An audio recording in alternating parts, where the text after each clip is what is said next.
도돌이 가족들과 함께하는 말씀 묵상 시간입니다. 오늘도 진리의 말씀이 우리 삶의 능력이 되시길 주님의 이름으로 축원을 드립니다.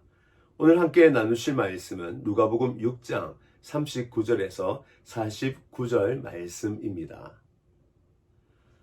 사람들은 숫자를 사용하여 삶에 큰 유익을 얻습니다. 숫자를 사용하는 방법에는 사칙 연산이 있죠. 더셈, 뺄셈, 곱셈, 나눗셈. 이 네 가지 방법, 이 사칙 연산이 우리의 삶에 큰 유익을 줍니다. 오늘 예수님께서는 우리가 제자가 되기 위하여 큰 유익을 주는 네 가지 교훈을 말씀하십니다. 제자가 되기 위해 주신 네 가지 원칙이죠. 오늘 말씀을 통하여 함께 나누시겠습니다. 첫 번째 제자는 자신이 맹인인 것을 알고 자신의 인도자, 스승을 의지하며 따라가는 자입니다. 맹인이 맹인을 인도할 수 없다고 오늘 말씀하고 있습니다. 우리의 삶은 우리가 어디로 가는지, 그리고 또 어디서부터 왔는지를 모르기에 인생의 방향 잡는 것은 굉장히 어렵습니다. 아니, 불가능합니다. 나를 지으신 이가, 또 나를 부르신 이가 인도하지 아니하면 우리는 내 생각대로 가야 하기에 잘못된 길을 걸어갈 수밖에 없는 것입니다. 지금까지 내가 내 마음대로 살아왔다면 사실 지금 내 인생은 바이러스에 걸린 컴퓨터와 같습니다. 버퍼링이 생기고 문제가 생기고 내 인생을 잘 사용하려고 하는데 잘 되지 아니한, 그래서 엉망진창이 된 내 삶의 모습이 있지는 않습니까? 그렇다면 그 고장난 컴퓨터를 수리점에 맡기듯 이제 우리는 하나님께 내 인생을 맡겨서 다시 내 인생을 포맷하여 지울 것은 다 지우고, 아니 지금까지 내가 내 뜻대로 프로그램을 세운 내 인생 다 지우고 하나님의 뜻으로 다시 내 인생의 프로그램을 까셔서 우리 하나님께서 인도하시며 만들어 가시는 복된 인생을 살아가시길 주님의 이름으로 축원을 드립니다. 파이로트는 비행기를 타고 갈 때에 방향을 혼자서는 알 수 없습니다. 그래야여 계기판에 나침판을 의지하고 고도기를 의지합니다. 또 때를 따라서는 방향을 바로잡지 못하기 때문에 자동 항법 장치를 이용을 합니다. 바람이 불어 방향이 틀어질 때마다 자동 항법 장치는 가야 할 방향을 주시하고 가게 만드는 것입니다. 파이로트에게 위험한 순간이 있는데 바다 위를 나를 때라고 합니다.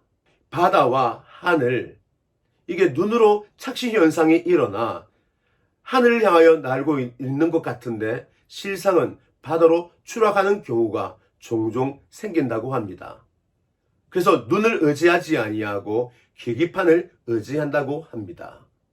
우리의 삶, 우리 눈으로 볼 때의 삶의 착시 현상으로 살 것 같은 그 길을 걸어가는데 사실은 그 길은 사망의 길이 될 수 있음을 우리는 기억해야 합니다. 따라서 내 삶의 인도자 예수 그리스도, 그분을 붙들고 살아갈 수 있기를 주님의 이름으로 축원을 드립니다. 두 번째 제자의 원칙은 자신의 눈에 항상 들보가 있음을 인정해야 된다는 겁니다. 이 들보가 있음에도 불구하고 익숙해지면 없는 것처럼 느껴지기 때문입니다. 제가 얼마 전 세수를 하다가 크게 다칠 뻔했습니다. 안경을 끼고 있는데 제가 안경을 끼고 있는 것을 잊어버린 겁니다. 그러다가 물로 손에 얹어서 얼굴을 씻는다고 얼굴을 이렇게 발랐는데 그만 안경을 긁으면서 얼굴에 상처를 냈던 기억이 있습니다.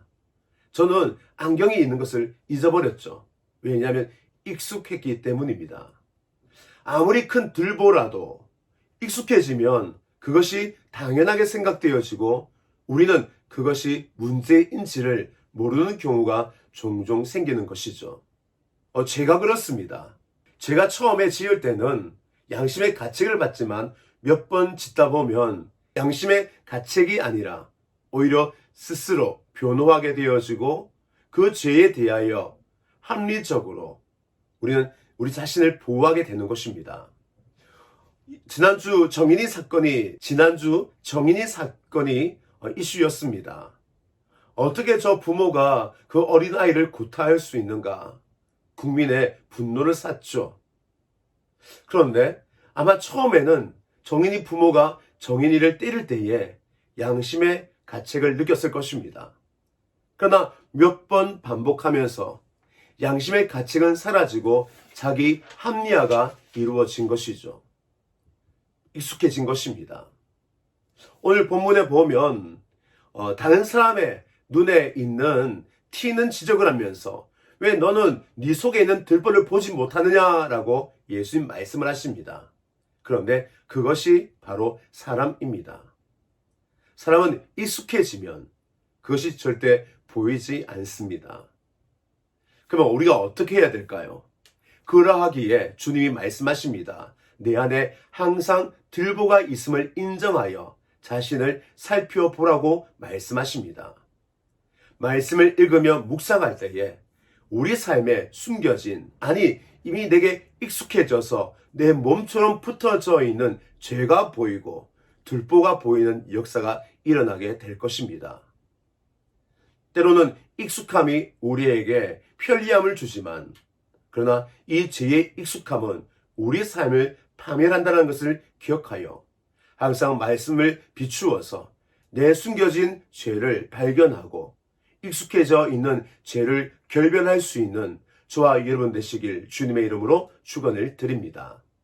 세 번째 원칙은 제자는 쌓은 선이 자신 속에 충만해야 된다는 것입니다. 근데 이게 말이 좀 안 맞죠. 왜냐하면 우리 주님은 사람 안에는 선한 것이 하나도 없다라고 말씀했습니다. 그런데 오늘 본문에 보면 사람 속에 쌓은 선이 많은 사람은 그것이 밖으로 나와서 그 사람의 행동이 되고 말이 되고, 그 사람 속에 쌓은 선이 바로 좋은 나무이기에 그 사람은 좋은 열매를 맺게 된다라고 오늘 말씀하고 있기 때문입니다. 오늘 이 말씀 잘 이해하셔야 됩니다. 먼저 우리에게는 선이 없습니다.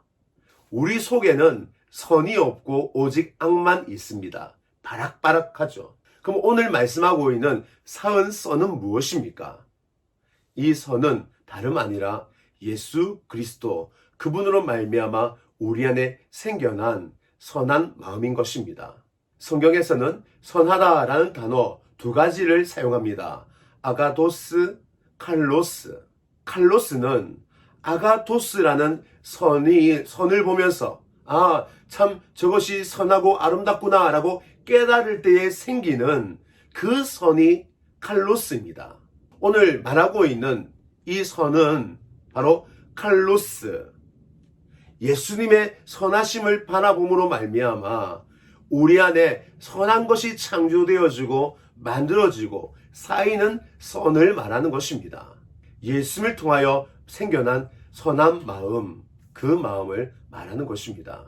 우리에게는 선한 것이 전혀 없습니다. 그러나 우리에게 예수님이 보이고 예수님을 만나고 예수님과의 접촉이 있을 때에 우리 안에 선한 마음이 쌓이게 되는 것이죠. 이때 우리 행실에 선한 열매를 맺게 되는 것입니다.